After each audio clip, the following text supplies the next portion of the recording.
Resolución de conflictos. ¿Qué es un conflicto? El conflicto es una situación en la cual dos o más personas con intereses distintos entran en confrontación, oposición o emprenden acciones mutuamente antagonistas con el objetivo de dañar, eliminar a la parte rival o arrebatarle poder de algún tipo en favor de la propia persona o grupo. Estructura del conflicto y principio de la no violencia. La estructura del conflicto se refiere a las diferentes dimensiones que componen un conflicto, incluyendo las partes involucradas, los intereses y necesidades, las percepciones y emociones, la comunicación, la historia y contexto, el poder y los recursos, y las normas y valores culturales. ¿Cómo se clasifican? Se clasifican en personas, procesos y problemas. ¿Cuáles son sus elementos? Las partes, las emociones o estados de ánimo que surgen, las creencias o valores que están en juego, las causas o motivos que originan el conflicto, los intereses o necesidades de cada una de ellas.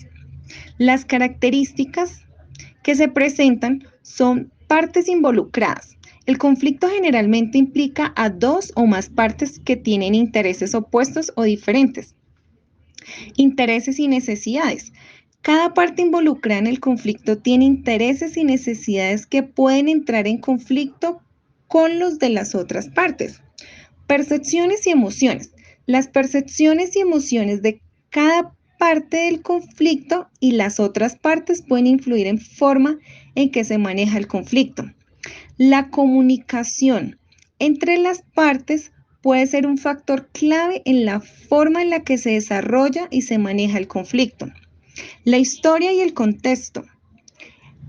Está ubicado en el momento en el que se desarrolla el conflicto y que puede influir en forma en que se percibe y se maneja. El poder y los recursos. Las partes involucradas en el conflicto pueden tener diferentes niveles de poder y acceso a recursos que pueden influir en la forma en que se maneja el conflicto. Las normas y los valores pueden ser culturales y estas también influyen en la forma en que se percibe y se maneja dicho conflicto. ¿Cómo se desarrolla?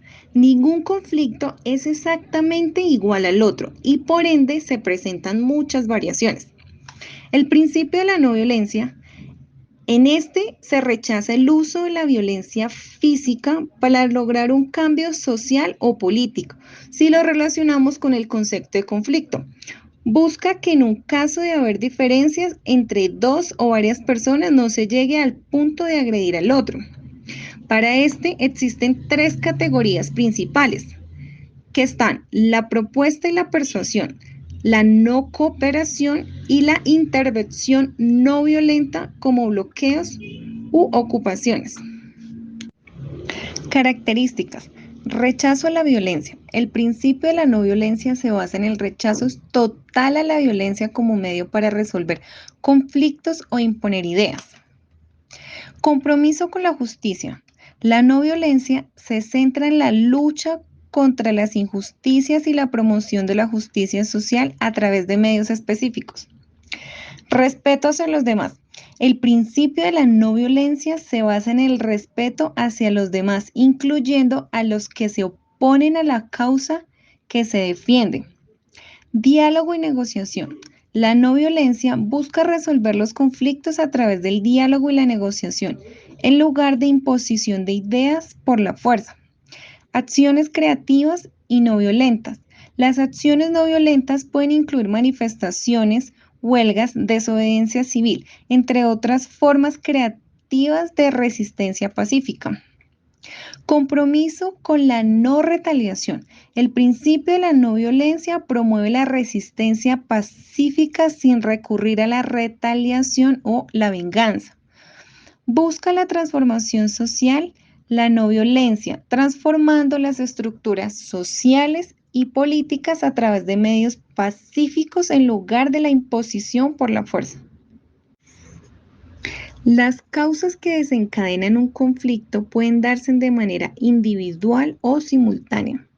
Entre las más representativas están falta o falla de la comunicación, discordia de intereses, discordia de valores, discordancia de roles, desigualdades.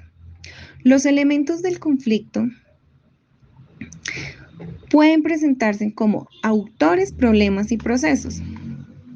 Hay varios tipos de conflictos. Pueden ser conflictos intrapersonales, conflictos interpersonales, conflictos de grupo, conflictos ideológicos, conflictos religiosos, conflictos políticos, conflictos filosóficos, conflictos armados. Hay varios ejemplos de conflictos. En las relaciones interpersonales, puede ser una madre que discute con su hijo adolescente porque el joven no quiere estudiar para el examen. Otro caso, un hombre que discute con otro por sacarle lugar en la fila del supermercado. Los conflictos sociales podemos tener como ejemplo los trabajadores de una empresa que se organizan colectivamente y expresan sus demandas a un empleador. O también pueden ser una huelga realizada por los representantes de un sindicato para pedir mejoras salariales. ¿Cómo se puede solucionar un conflicto? Existen ciertos pasos o criterios que se pueden tener en cuenta para trabajar en miras a la resolución de un conflicto. Podemos ver cómo reconocer la situación, buscar alternativas, proponer soluciones, escuchar al prójimo y lograr el consenso. En conclusión,